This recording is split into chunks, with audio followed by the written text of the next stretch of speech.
Hello students, this is R.K. Rai and today we are going to study relation. Relation 12th के लिए important है, 12th board में आते हैं इनसे क्वेश्चन, तो इसको पढ़ना जरूरी है। हम लोग रिलेशन स्टार्ट करने से पहले कुछ बेसिक टर्म के बारे में जान लेते हैं। पहला बेसिक टर्म है ऑर्डर्ड पेयर। ऑर्डर्ड पेयर, ये ऑर्डर्ड पेयर क्या होता है? तो हम लोग बहुत बार ऐसा देखे होंगे, कोऑर्डिनेट में ऐसा लिखा हुआ, इसी को पढ़ते हैं हम लोग क्या, ordered pair a comma b. Ordered pair a comma b, ठीक है। तो ये है ordered pair a comma b. अच्छा, यहाँ ऑर्डर लिखा हुआ है, इसका क्या मतलब है कि यहाँ ऑर्डर का इंपॉर्टेंस है, ठीक है। वेयर ये लिखा हुआ, यहाँ जो ए है इसको बोलते हैं फर्स्ट कंपोनेंट। क्या बोलते हैं? फर्स्ट कंपोनेंट या first coordinate. First coordinate, first component या फर्स्ट कोऑर्डिनेट। और बी को क्या बोलेंगे? सेकेंड कंपोनेंट या सेकेंड कोऑर्डिनेट, ठीक है। तो ए को बोलते हैं फर्स्ट कंपोनेंट या फर्स्ट कोऑर्डिनेट, बी को बोलते हैं सेकेंड कंपोनेंट या सेकेंड कोऑर्डिनेट। ऑर्डर पेयर लिखने का मतलब जैसे ये 1,2 लिखा हुआ है, ये 2,1, ये दोनों इक्वल नहीं है। क्यों? क्योंकि ऑर्डर चेंज हो गया। यहाँ 1 पहले था, 2 बाद में, यहाँ 2 पहले है, 1 बाद। जैसे हम लोग जानते हैं 1,2 का मतलब x 1 यूनिट और y 2 यूनिट, तो यहाँ है 1,2, ठीक है। ये मेरा पॉइंट है 1,2। 2,1 का मतलब x 2 यूनिट y 1 यूनिट, ये है 2,1। तो दोनों अलग अलग पॉइंट को क्या कर रहा है? डिनोट कर रहा है, ठीक है। तो ऑर्डर का इंपॉर्टेंस है, इसलिए इसको बोलते हैं ऑर्डर्ड पेयर। इसको पढ़ेंगे क्या? Ordered pair 1,2। इसको क्या पढ़ेंगे? Ordered pair 2,1। क्लियर? आगे देखते हैं क्या इसमें नोट करके ये बात जानना बहुत जरूरी होता है क्या, कि ordered pair a comma b जो होता है बी कॉमा ए के इक्वल नहीं होता। ये हमेशा ध्यान में रखना होगा। सेकेंड क्या जानते हैं कि कोई ऑर्डर्ड पेयर बराबर है, ठीक है। 2 ऑर्डर्ड पेयर बराबर है, इसका क्या मतलब है? दिस इम्प्लाइज, इसका ये मतलब है कि इसका फर्स्ट कोऑर्डिनेट इसके फर्स्ट कोऑर्डिनेट के बराबर होगा। इसका मतलब है ए सी के बराबर होगा, साथ ही साथ एंड बी डी के बराबर होगा, and B equal to d. ये दोनों रिलेशन को क्या करना चाहिए? होल्ड करना चाहिए, ठीक है। जैसे एग्जाम्पल, फाइंड क्या x एंड y इफ ऐसा दिया हुआ है कि x minus 5 comma y plus 2 equal to 5 comma minus 2, ऐसा दिया हुआ। यहाँ क्या है क्वेश्चन? सॉल्यूशन देखते हैं। क्वेश्चन है कि x माइनस 5, एक ऑर्डर पेयर ये है x minus 5 comma y plus 2, ये 5 कॉमा माइनस 2 के क्या है? इक्वल है। तो क्या करना है? x और y की वैल्यू हम लोग को फाइंड करनी है। तो हम लोग जानते हैं x माइनस 5 जो हो जाएगा किसके इक्वल हो जाएगा? 5 के इक्वल हो जाएगा, and y plus 2 equal to क्या हो जाएगा? -2। क्लियर? तो यहाँ से x क्या आ जाएगा? 5 उधर जाकर जुड़ जाएगा तो 10, एंड y उधर जाकर माइनस हो जाएगा तो -4। x की वैल्यू आ गई 10 एंड y की वैल्यू -4। अगर सेकेंड एग्जाम्पल ऐसा ले, if a minus 1/2 comma b plus 1/3 equal to, ले लो यहाँ 2,5, then find a and b। ऐसा भी क्वेश्चन आ सकता है। कैसे बनेगा? बन जाएगा। फर्स्ट क्या है? ऑर्डर पेयर इक्वल है, तो ऐसा तब होगा जब इसका फर्स्ट कंपोनेंट a माइनस 1/2 जो है किसके इक्वल होगा? 2 के, एंड b प्लस 1/3 जो है किसके इक्वल हो जाएगा? 5 के। ऐसा तभी पॉसिबल है। तो यहाँ से a क्या आ जाएगा? तो 2 प्लस का 1/2 तो ये हो जाएगा 3/2, एंड b क्या हो जाएगा? 5 माइनस 1/3 करो तो 5 3 जो 15 माइनस 1 14/3, ठीक है। तो ये हम लोग का क्या आ जाएगा? आंसर आ जाएगा a equal to 3/2, b equal to 14/3। Clear? आगे हम लोग पढ़ते हैं।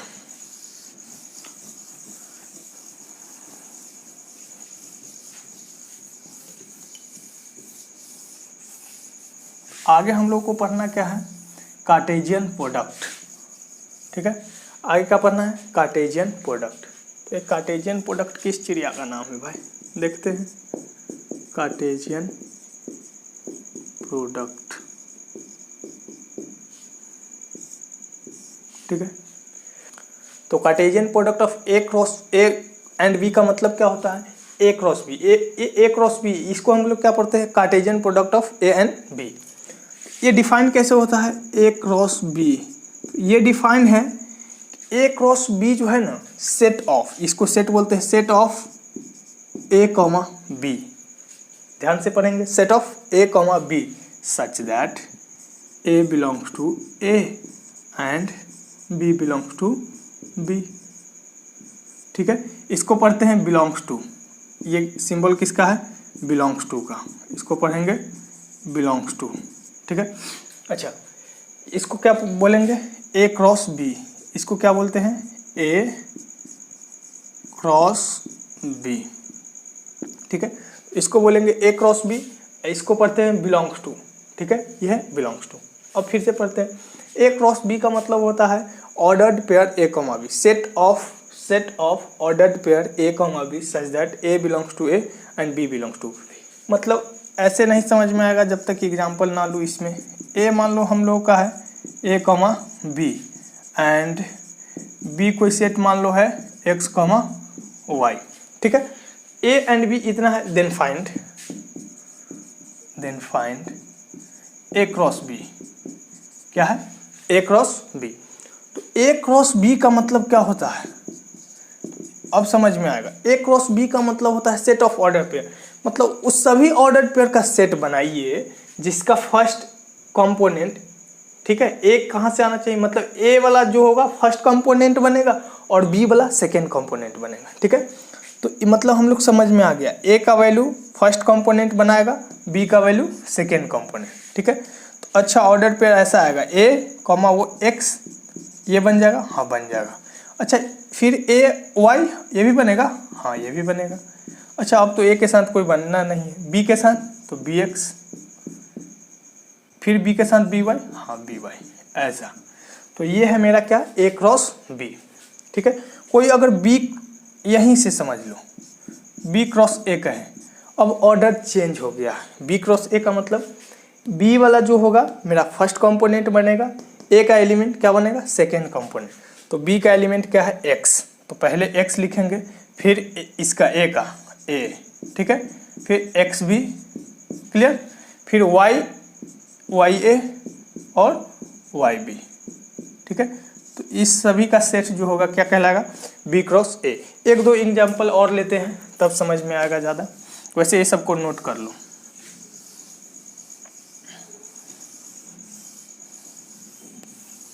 हाँ, आगे क्या है एग्जाम्पल, तो ये है तुम्हारा, मान लो if A equal to 1 2 3 and B equal to X comma Y, then find A cross B comma B cross A comma A cross A and B cross B. ऐसा हम लोग का है, क्या है, ए दे दिया है 1 2 3 एंड बी है एक्स कॉमा वाई, तब हम लोग को क्या फाइंड करने हैं, A cross B cross A cross A and B cross B. Clear, तो ये क्वेश्चन मान लो, तो सॉल्यूशन हम लोग को चाहिए ना। सॉल्यूशन क्या हो जाएगा, A cross B equal to, direct लिखो ना, इसमें डायरेक्ट लिखना है, ए क्रॉस बी मतलब ए फर्स्ट कंपोनेंट ए से आएगा, मतलब 1 मेरा फर्स्ट कंपोनेंट बनेगा, तो 1 के साथ क्या क्या आएगा, एक्स, फिर 1 के साथ वाई, 1 के साथ बन गया। अब 2 के साथ एक्स, 2 के साथ वाई, 3 के साथ एक्स, 3 के साथ वाई। तो ये जो मेरा बना, यही Cartesian product of A comma B बना, ए क्रॉस बी। अगर बी क्रॉस ए पूछे, ठीक है, तो फर्स्ट कंपोनेंट लेंगे एक्स, ठीक है, सेकेंड इससे लेंगे x1, first x, second 2 x 3, clear. हाँ, फिर y लेंगे, y के साथ 1, y2, y3। इस तरह से हम लोग क्या बनाते हैं, A cross B, B cross A. अच्छा, अब ए क्रॉस ए बोल दिया है, अब क्या करें भाई? करना कुछ नहीं है, ए का ही फर्स्ट कंपोनेंट रहेगा, ए का ही सेकेंड, बी की कोई ज़रूरत नहीं है। तो ए का फर्स्ट मतलब 1, और 1 के साथ 1 ही आएगा, और 1 के साथ क्या आ सकता है 2, और 1 के साथ 3, ऐसा। क्लियर? अब 2, तो 2 के साथ 1 आ सकता है, 2 के साथ फिर से 2 अपनी खुद आ सकता है, और 2 के साथ 3 आ सकता है। क्लियर? 3 के साथ 1 आ सकता है, 3 के साथ 2 आ सकता है, और 3 के साथ 3 आ सकता है। तो ये बन गया क्या? ए क्रॉस ए। अब हम लोग को बी क्रॉस बी चाहिए, बी क्रॉस बी मतलब फर्स्ट कंपोनेंट भी बी का और सेकेंड कंपोनेंट भी बी का, एक्स। एक्स के साथ तो खुद एक्स आ जाएगा एक बार, और एक्स के साथ एक बार वाई आएगा, फिर अब वाई के साथ एक्स और वाई के साथ वाई। तो इस तरह से हम लोग क्या करते हैं, बी क्रॉस बी निकालते हैं। ठीक है, उम्मीद है अब ए क्रॉस बी और बी क्रॉस ए में कोई प्रॉब्लम नहीं होगी। चलो हम लोग आगे देखते हैं कुछ, क्या देखें? आगे कुछ नोट्स लिख लेते हैं जो हम लोग को ध्यान रखना होता है।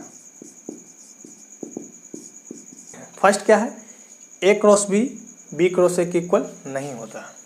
फर्स्ट क्या है कि A cross B equal does not equal to B cross A. Second, A cross A को हम लोग ए स्क्वायर लिखते हैं, ए क्रॉस ए को हम लोग क्या लिखते हैं, ए स्क्वायर लिखते हैं। थर्ड क्या है, तीसरा है if at least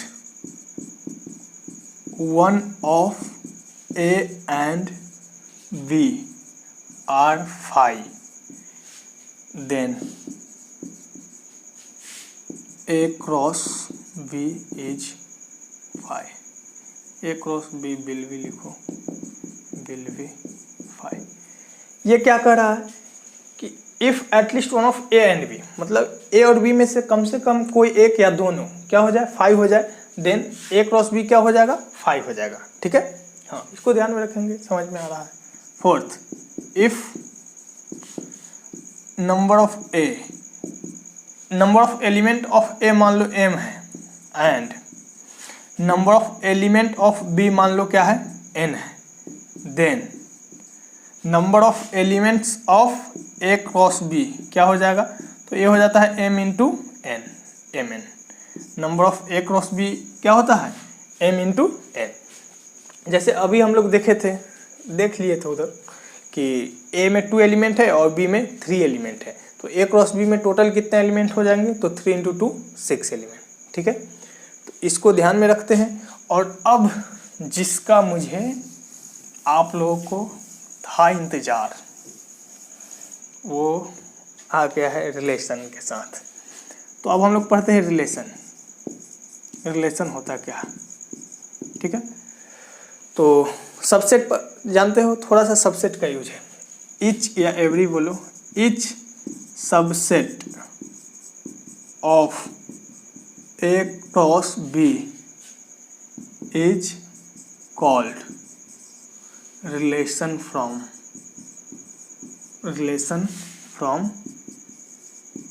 A to B. एकदम सिंपल सा डेफिनेशन क्या है, इच या एवरी बोलो, every subset of A cross B is called relation from A to B. Each subset of A cross B is called relation from A to B. जैसे देखो example से हम लोग समझते हैं ना, एग्जाम्पल ए मान लेते हैं मेरा है ए कॉमा बी, एंड बी मेरा है एक्स कॉमा वाई। ठीक है, इस तरीका का है। देन ए क्रॉस बी क्या हो जाएगा, ए क्रॉस बी, तो ए क्रॉस बी हो जाएगा हम लोग का ए के साथ एक्स, बी के साथ एक्स, या ए के साथ एक्स, ए के साथ वाई, ऐसे भी लिख सकते हैं। ए के साथ फिर से वाई आ जाएगा और बी के साथ भी वाई आएगा, ऐसा कैसे भी बना सकते हैं सेट में, इसको यहाँ उसको वहाँ लिख सकते हैं। ए क्रॉस बी ऐसा है। नाउ एक रिलेशन R1 ऐसा बन सकता है, कैसे, इसका एक सबसेट ले लो, सबसेट सेट में पढ़ना है, उसको पढ़ लेना अच्छी तरीके से। तो इसका सबसेट ले लेते हैं a, x और b, y ऐसा।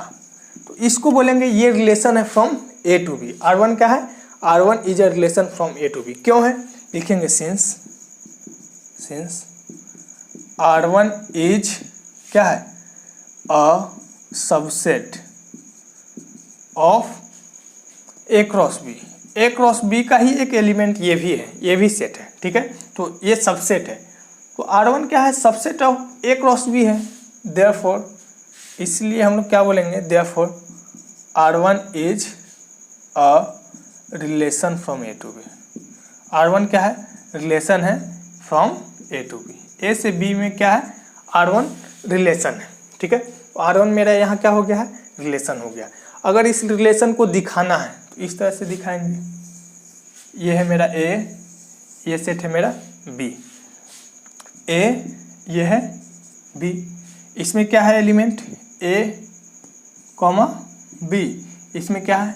x, y। अब R1 जो है रिलेशन है, वो क्या कर रहा है? a के एलिमेंट को b के साथ एसोसिएट कर रहा है। किस तरह से कर रहा है? तो वो रिलेशन दिया हुआ है, यहाँ दिया हुआ कि एक जो है x के साथ रिलेट हो रहा है, a x के साथ रिलेट हो रहा है एंड b y के साथ रिलेट हो रहा है, b y के साथ रिलेट हो रहा है। तो इस तरह का ये सिंपल सा रिलेशन है, ठीक है। एक R2 डिफाइन करते हैं कि R2 रिलेशन है या नहीं है, ये देखना होगा।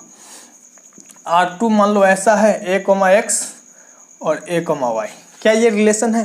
तो देखते हैं कि क्या ये सबसेट है इसका? a, x हाँ है, a, y हाँ है। तो मतलब ये क्या है? इसका सबसेट है, इसीलिए a भी क्या है? रिलेशन है फ्रॉम a टू b। ये इसका अगर डायग्राम दिखाना हो तो a x के साथ रिलेट होगा और a ही y के साथ। b का रिलेशन में कोई हिस्से नहीं है, हिस्सेदारी नहीं है, साझेदारी नहीं है, बस a ही क्या होगा? रिलेशन में भाग लेगा। ये क्या है? R2 है, ये मेरा R2 रिलेशन है, ठीक है। अच्छा, एक R3 हम लोग देखते हैं। क्या ये रिलेशन है?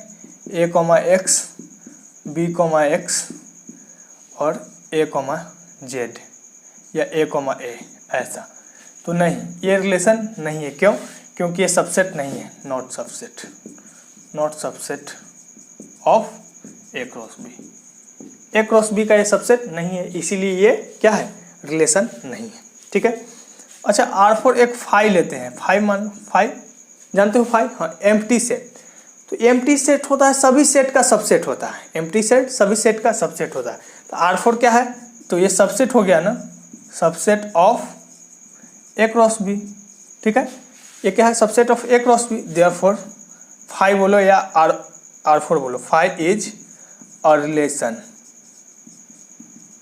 From a to b। A to B में क्या है? एक रिलेशन है and this relation is known as क्या? Empty relation. This relation is called क्या? Empty relation. एम्प्टी रिलेशन, इस रिलेशन को क्या कहते हैं? एम्प्टी रिलेशन कहते हैं। क्लियर है? हाँ। एक रिलेशन ऐसा है, देखो,